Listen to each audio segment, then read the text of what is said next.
Mar se ne bi malo ustavili in se odpočili? Ja, kaj pa je zdaj to, moja Bibians? Saj smo komaj zapustili tabor. Šele kakšno uro hodimo, vida pa še takole. No, hotel sem vama samo malce nakazati, kako dolgo pot je moral opraviti šele črna suknja, da je iz domovine prišel do nas. Pa vsekakor ni tarnal tako kot vidva. Ja, ampak tole že ni kultura.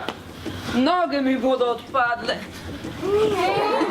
Ja, no, mogoče vam matura ni bila kul. Ampak to še ne pomeni, da rabita pozabiti na kulturo. Daj vam gi vsaj kulturno se usedi, pa se pripravi na nadaljevanje zgodbe o črni suknji. No, Mišo Misan, koliko časa je črna suknja potreboval, da je prišel do naše vasi? No, njegova pot v daljno Ameriko se šele dobro začela. Vesta, Bibians, to za tiste čase ni bila mala malica. Danes lahko sedite na letalo in ste na drugem koncu sveta v nekaj urah. Takrat, ko je k nam potoval črna suknja, pa je dolga pot z nevarnimi in guncajočimi ladjami trajala tedne, včasih celo mesece. No, za našega misionarja je trajala cel mesec, a naposled je le srečno pristal na tej strani velike luže Atlantskega oceana. Ja, to je bila resnično dolga pot. Ampak vesta, Bibians, še ko je bil že v Ameriki, je moral še malo počakati. Najprej se je namreč srečal s svojim škofom.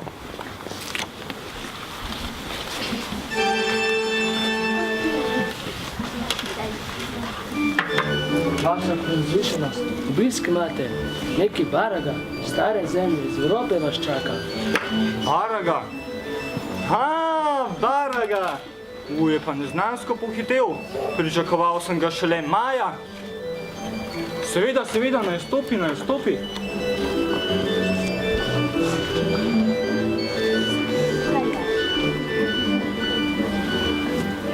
No, Baraga, ostani. Kakšno veselje. Pričakoval sem te šele čez 5 mesecev. No, saj ne, da te ne bi bil vesel, samo prijetno presenečenje pa je. Daj, koliko sem šele jaz vesel, da končno spet stojim na trdnih, nezibajočih se tleh. In pa seveda vesel, da vas vidim. No, še dobro, da bodo tvoje poti v prihodnje na trdnih tleh. Priznam. Potrebe so velike, delavcev pa malo. Vaša ekscelenca, če smem, ne pošiljajte me med ljudi stare celine. Oni Jezusa že poznajo. Pošljite me med Indijance. Zaradi njih sem prišel. No, Baraga, če je to tvoja želja, je z veseljem pritrdim. Le eno stvar te prosim. Sedaj čez zimo ostani tu v mestu in pomagaj pri delu. Pot na sever je sedaj nemogoča. Ko se odtajajo jezera in ko pride pomlad in se odtajajo jezera, pa skupaj odrineva na sever, med Indijance.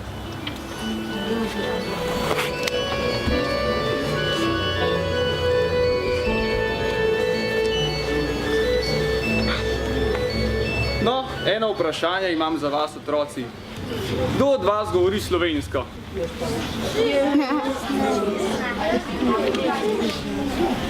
A zna mogoče kdo kaj po angleško? Znate, jo? A zna kdo mogoče kaj po nemško?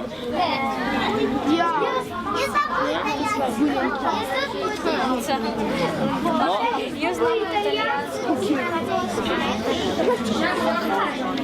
A zna mogoče kdo po otavansko? Zna mogoče kdo še kakšen drug jezik?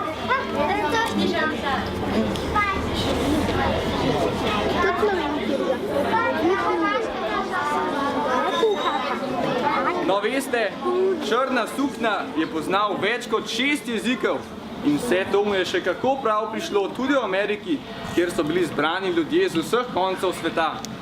Tisto prvo zimo je brez predaha med priseljenci, ki so prišli iz Evrope, ves čas pa z navdušenjem pričakoval dan, ko se bo lahko odpravil med nas Indijance. No, dajo, Mišo Misan, prisedi in nadaljuj zgodbo o črni suknji. S čim bi pa začel? No ja, mogoče z dnem, ko sem prvič videl črno suknjo, ko sem bil še majhen Bibians v šotoru svojega deda, rdečega bizona, ki je bil najslavnejši otavanski poglavar vseh časov, sem nekega dne zaslišal, kako ga naši ljudje kličejo. Poglavar! Poglavar! Poglavar! Poglavar! Poglavar! Prišel je Mekate Vikvananje, želi se srečati z vami. Seveda govoreči škorec, reci mu, naj vstopi in tudi ti pridi z njim. Potrebovali bomo nekoga, ki bo vedel, kaj govori.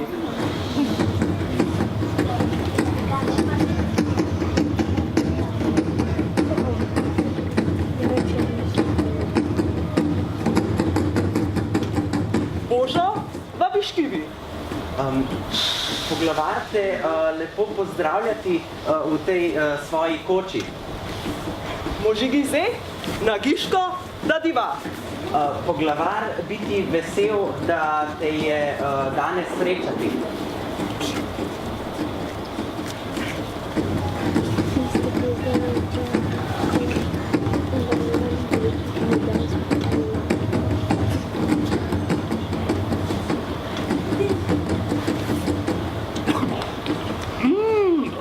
Vkusno je.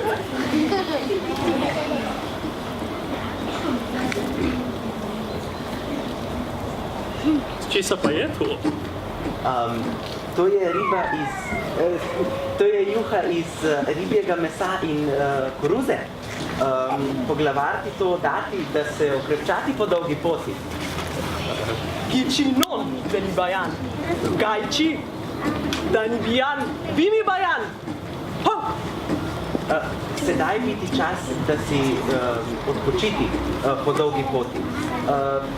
Pridi z mano, jaz pokazati.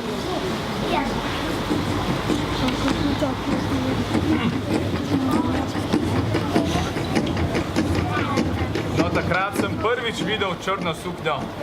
Bil je prijaznega videza, čeprav precej resen v tisti svoji črni suknji. Moj ded ga je lepo sprijel. Črna suknja pa je želel spoznati vsakega izmed nas. Celo za nas, otroke, si je vzel čas, čeprav nas na začetku ni čisto nič razumel. Če ne drugega, nam je pa samo malo razkuštral lase.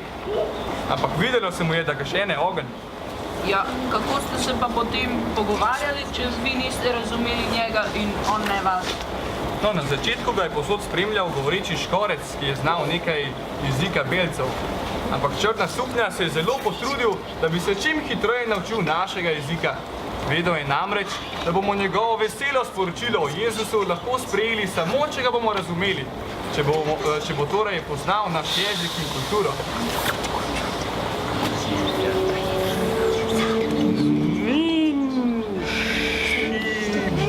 Bam!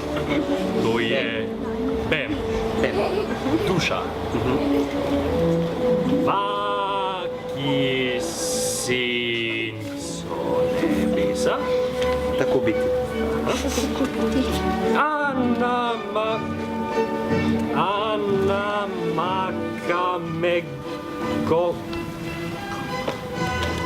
Anamakamekogon. Megogong. Megon. Anamakamegong. Pakov. Kaj pa še res je? Kidželja.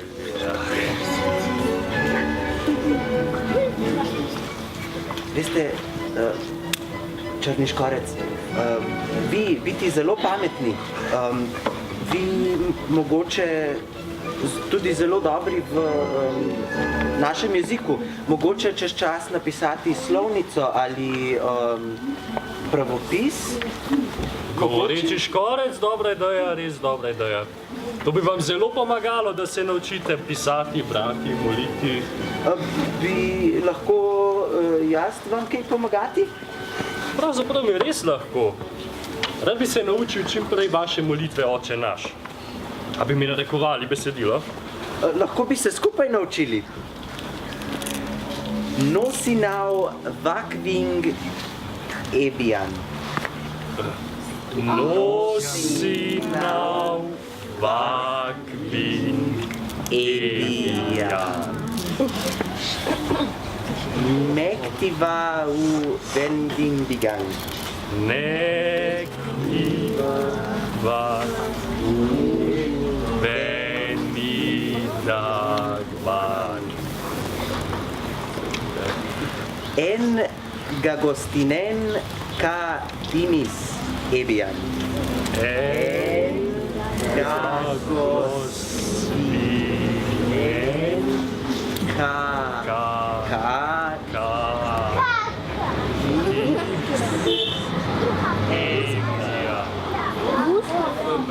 Reči Škvarec, mislim, da bo za danes dovolj. Malo sem že utrujen. V redu, črna suknja, odpočiti si. Lahko noč biti imeti. No, dragi otroci, ste si malo polomili jezik, kaj? Ja, no, mislim, da tudi mi potrebujemo nekaj počitka. Tudi vaju, draga Bibijan, čaka koruzna juha, večerna molitev in spanje. Jutri pa nadaljujemo. Auk!